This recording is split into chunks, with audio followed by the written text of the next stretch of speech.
also done what those events could not do: empty the American landscape. New York State is essentially shutting down, and with it, the nation's largest city. The same is true in Illinois, in the unofficial capital of the Midwest, Chicago. And this is the scene at the iconic Santa Monica Pier outside of the nation's second largest city, Los Angeles. Other states are doing the same. Is it enough? Are Americans willing to endure a full national shutdown to stop the spread of the virus while we wait for much-needed coronavirus tests? While we wait for frontline medical workers to get the protective equipment they need to treat the population? While we wait for hospital beds and ventilators to become available to treat the infected? And while we wait to see if the federal government is up to this challenge? As of this morning, there have been more than 24,000 confirmed cases of COVID-19 in the United States, resulting in roughly 300 deaths. Last Sunday, only 60 died. Here's the front page of yesterday's New York Post, capturing the mood of the country. We are facing a Category 5 storm. The question is, are we prepared to temporarily sacrifice enough of the freedoms we as Americans take for granted to knock this menace down to at least a Category 3? This is the most drastic action we can take. Governors from New York to California, Connecticut, New Jersey, and Illinois are telling residents to stay in their homes. We need to tell people the truth. We need to bend the curve in the state of California. Ultimately, you can't have a livelihood if you don't have your life. 46 states have closed all schools. The other 4 shut down at least some. So far, President Trump says a national lockdown is not needed. I don't think we'll ever find that necessary. As the nation mobilizes to shut down, many Americans are still struggling to take public health warnings seriously. If I get corona, I get corona. At the end of the day, I'm not going to let it stop me from partying. Most of the people that are dying from it are older, so I'm like, oh, I'm fine then.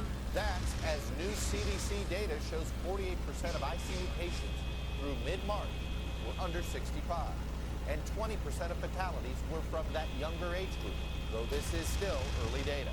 And frontline medical providers are warning of equipment shortages, begging the federal government for help. Our number one priority is getting those N95 now, and gowns would be number 2. We need those ventilators. The notion that this could happen in America, where we can see something coming and we can't get the resources here to avert it, is ridiculous. It should not happen. The federal failures over testing have blinded Americans to the scale of the outbreak. On Friday, the president seemed nervous enough about this blunt talk from Dr. Fauci. You're not there yet because otherwise people would be never calling up saying they can't get a test. To visibly coax the vice president to weigh in. I just can't emphasize enough the incredible progress that we have made on testing. For months, President Trump repeatedly dismissed the threat of a broad U.S. outbreak. I think it's going to work out fine. We're going very substantially down on it. One day, it's like a miracle. It will disappear. Even as he was getting intelligence briefings in January and February about the global dangers posed by the virus. Even now, misstatements and mixed messaging are adding to the confusion. On Friday, the president touted the treatment of a malaria drug for the coronavirus. I sure as hell think we ought to give it a try. Even after Fauci urged caution. It was not done in a clinical trial, so you really can't make any definitive statement. And Mr. Trump lashed out at reporters. What do you say to Americans who are watching you right now who are scared? I say that you're a terrible reporter. That's what I say. As the economy stalls, Goldman Sachs predicts unemployment claims will spike to more than 2 million this week.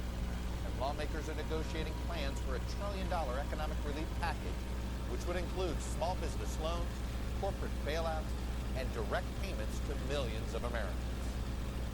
And joining me now is the chair of the National Governors Association. It's Governor Larry Hogan of Maryland, and the mayor of New York City, David de Blasio. Gentlemen, welcome back to Meet the Press. Mr. Mayor, I want to start with what's going on in New York City. It does appear to be right now ground zero for what the country is facing. You noted on Friday the grim reminder that New York City, I think, now has a third of all cases in this country. What can you tell us this morning? Is there any ebbing of this yet? Chuck, the truth is, and New Yorkers and all Americans deserve the blunt truth, it's only getting worse. And in fact, April and May are going to be a lot worse. Right now, we are a third of the cases in the country. That's going to get worse. We're about two-thirds or more of the cases in New York State. That's going to get worse. But Chuck, the President of the United States is from New York City, and he will not lift a finger to help his hometown And I don't get it. I don't